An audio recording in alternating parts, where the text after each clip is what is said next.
Donc, j'aimerais souhaiter la bienvenue à notre présentatrice, Danielle Doucet, qui est une analyste de recherche. Elle travaille au sein du Conseil de la santé depuis 2022. Danielle analyse et fait rapport sur nos données en santé de la population, avec une attention particulière sur les jeunes ainsi que la santé mentale et les dépendances. Ces analyses nous aident à informer les citoyennes et les citoyens et les décideurs politiques au sujet des priorités clés. Donc, à toi, Danielle. Merci, Nai. Bonjour tout le monde. Les objectifs du webinaire sont premièrement de vous donner un aperçu du sondage sur le mieux-être des élèves, des observations clés de 2022-2023, puis de vous montrer comment naviguer notre site web pour explorer les résultats. Donc, qu'est-ce que le sondage sur le mieux-être des élèves? Le but du sondage, c'est vraiment de mieux comprendre puis de rapporter sur divers aspects du mieux-être des élèves, donc la santé physique, le développement social et affectif, les expériences à l'école et dans la communauté, puis la consommation de substances pour les niveaux scolaires plus élevés. Puis le sondage nous aide à informer à la prise de décision à différents niveaux, par exemple au niveau de l'école, du district, la communauté, puis la province. En ce qui concerne la méthodologie du sondage, notre population cible pour le sondage, c'est premièrement les parents, tutrices, tuteurs des enfants de la maternelle à la cinquième année. Puis aussi, il y a les élèves de la quatrième à la douzième année. Pour ce plus récent cycle du sondage, notre échantillon avait 5 600 parents, tutrices, tuteurs, ce qui représente un taux de participation de 12, 13 500 élèves en quatrième et cinquième année, qui représente un taux de participation de 86, puis 44 900 élèves de la sixième à la douzième année, qui représentent un taux de participation de 77. Donc, le sondage se fait en ligne à chaque année dans toutes les écoles publiques du Nouveau-Brunswick. Puis le fait d'avoir un grand échantillon pour les élèves, ça nous permet de fournir des résultats qui sont représentatifs au niveau de l'école, de la communauté, du district, de la zone, des secteurs, puis de la province. Donc, les résultats du sondage sur notre site Web sont divisés en 6 tableaux de données, comme vous pouvez voir à l'écran. Dans la première rangée, dans le premier tableau, on a les indicateurs démographiques pour les élèves de la sixième à la douzième année, comme par exemple la langue, le genre, puis l'âge. Le deuxième tableau, c'est à propos du développement social et affectif pour les élèves de la sixième à la douzième année. On a des indicateurs sur les facteurs sociaux, puis la santé mentale, par exemple. Dans le troisième tableau, c'est à propos de la santé physique des élèves de la sixième à la douzième année. On a des indicateurs à propos du mouvement, du repos, puis de l'alimentation. Dans la deuxième rangée, le premier tableau est à propos de la consommation de substances pour les élèves de la sixième à la douzième année. Donc le tabagisme, le vapotage, l'alcool, puis les drogues. Dans le deuxième tableau, on a les indicateurs à propos de l'école puis de la communauté, comme par exemple le sentiment d'appartenance à l'école puis l'engagement communautaire. Puis finalement, dans le dernier tableau, on a tous les résultats pour les élèves de la quatrième et cinquième année, vu que c'est un plus petit questionnaire. Puis vous vous êtes peut-être rendu compte qu'il n'y a pas de tableau pour les résultats des parents, tutrices, tuteurs. C'est parce que pour le dernier cycle, le faible taux de réponse nous a empêché de publier des résultats qui étaient représentatifs. Mais comme mentionné plus tôt, c'est un sondage provincial avec un échantillon d'élèves qui est assez grand pour rapporter les résultats publiquement par communauté. Les personnes qui prennent des décisions peuvent explorer comment les résultats varient d'un endroit à l'autre pour tenir compte de la réalité des élèves à un niveau local. Puis, avec le temps, on a appris que le comportement puis les résultats de santé des élèves peuvent dépendre de l'endroit où ils vont à l'école. Puis les résultats par groupe démographique, comme par exemple les élèves qui s'identifient en tant que non-binaires, ça donne une perspective d'équité par rapport à la santé. Donc, avec toutes ces données, on a essayé d'identifier quelques résultats qui étaient plus marquants. On a pensé que pour cette année, la santé mentale puis la consommation de substances étaient des sujets importants. Donc, on a développé 4 messages clés basés sur les résultats du sondage auprès des élèves de la sixième à la douzième année. Donc, on va les explorer plus en détail dans une petite minute. Donc, maintenant, je vais aller sur notre site Web pour vous montrer comment explorer les résultats. Donc, notre site Web, c'est le csnb.ca. Si vous cherchez de l'information à propos du sondage sur le mieux-être des élèves, vous pouvez aller sur Sondage et vous verrez Sondage sur le mieux-être et le milieu d'apprentissage des élèves. Donc, juste une petite note à côté, on a récemment changé de nom. Donc, on a ajouté milieu d'apprentissage en raison de notre partenariat avec le ministère de l'Éducation. Donc, on peut cliquer ici.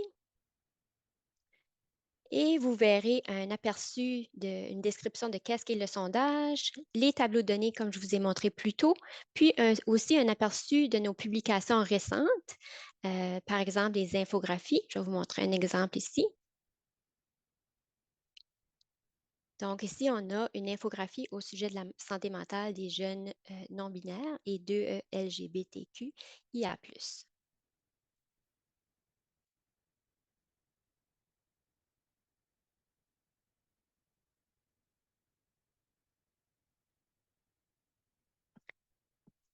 Donc, si vous cherchez les résultats les plus récents, vous pouvez cliquer sur édition 2022-2023. Ici, vous verrez un article qui inclut nos observations clés pour cette édition.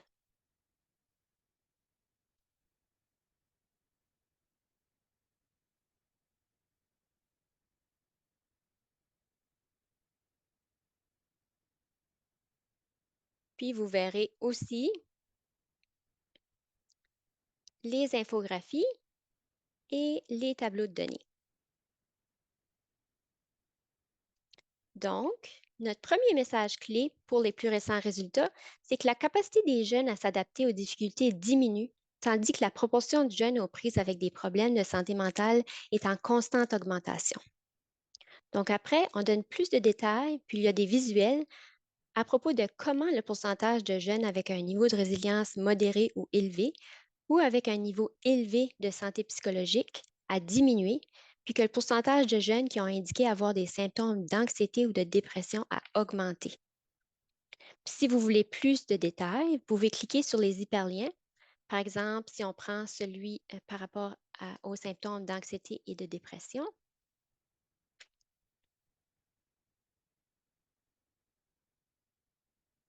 donc, ici, c'est la page de l'indicateur à propos des élèves de la 6e à la 12e année qui indique avoir des symptômes de dépression ou d'anxiété. On voit premièrement le résultat provincial, donc qui peut être interprété comme 55,8 des élèves de la 6e à la 12e année ont indiqué avoir des symptômes de dépression ou d'anxiété en 2022-2023. On peut aussi voir la tendance dans le temps parce que ça fait plusieurs années qu'on fait ce sondage. On voit que les résultats se sont empirés avec le temps en passant de 39,5 en 2015-2016 à 55,8 en 2022-2023. Donc, les résultats sont disponibles par zone de santé et aussi par communauté. On a 33 communautés au conseil et puis par district scolaire. Donc ensuite, on a notre deuxième message clé qui est que les jeunes qui s'identifient comme non-binaires, puis les jeunes avec un statut 2E LGBTQIA+, par rapport à leur père, une plus faible proportion à un niveau de résilience modéré ou élevé ou un niveau élevé de santé psychologique, puis ils font état d'une moins bonne santé mentale. Donc, on a aussi un visuel, puis plus de détails à propos de comment les résultats varient en fonction de l'identité de genre ou de l'orientation sexuelle des élèves. Puis, si vous voulez en savoir plus à propos de ces données, je vais vous montrer une autre façon d'accéder aux résultats. C'est en allant directement au tableau de données. Donc, ici, vous pouvez cliquer sur le tableau qui dit 6e à 12e année, développement social et affectif.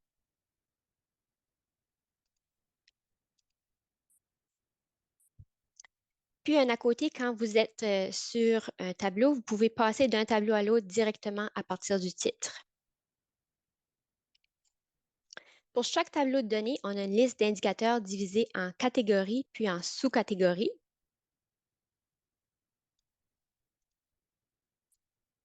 Si vous voulez regarder, par exemple, la résilience, vous voulez cliquer sur l'indicateur.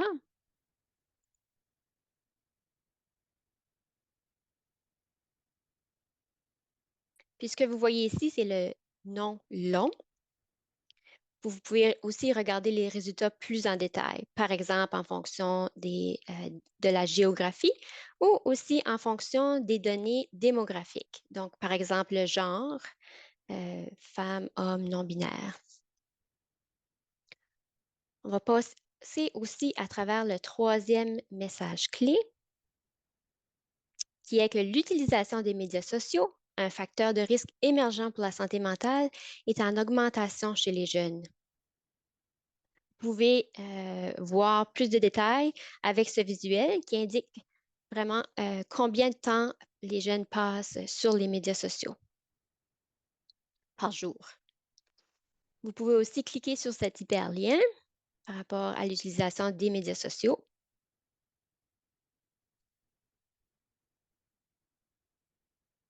Donc, sur la page de l'indicateur, vous voyez plus de détails.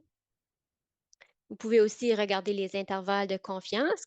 Donc, c'est important d'en tenir compte quand on compare deux résultats. Puis, vous pouvez télécharger les résultats en format CSV ou PDF. Puis, notre dernier message clé, c'est que le taux de jeunes qui fument régulièrement est en baisse et le taux de jeunes qui vapotent régulièrement ou consomment régulièrement du cannabis est resté relativement stable depuis 2021-2022.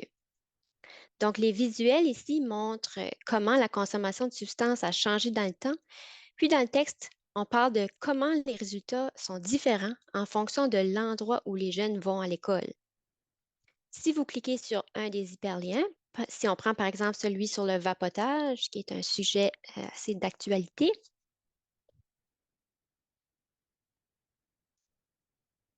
donc vous pouvez voir plus de détails, comme je vous ai montré tantôt. Mais j'aimerais aussi vous montrer deux de nos nouveaux outils. Donc, premièrement, on a les graphiques qui permettent d'avoir un aperçu visuel vraiment des différences entre que ce soit les communautés, les zones de santé ou les districts scolaires. Donc, par exemple, ici, on voit qu'à Dieppe et Memramcook, on a 9,3 des élèves de la 6e à la 12e année qui disent vapoter chaque jour ou occasionnellement. Et ça passe à 28,9 dans la région de Hillsborough. On a aussi le deuxième outil qui est nouveau, c'est les cartes.